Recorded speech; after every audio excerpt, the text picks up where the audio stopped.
আছি বল। মা বললো যে মায়ের একটা কাজ আছে, বললো তাই জন্য আমাকে একটু পড়িয়ে দাও।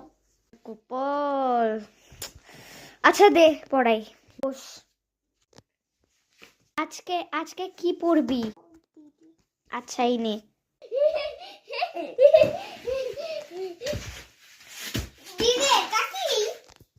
ওটা আমার জিনিস, রাখ রাখ, তাড়াতাড়ি রাখ।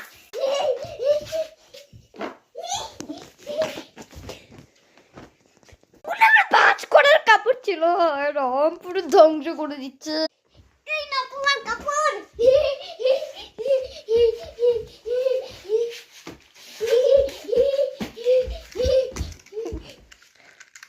অত্যাচার করছিস কেন?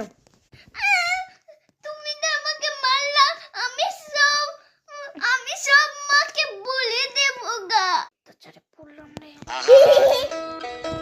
আমি পারি না আর পারি না।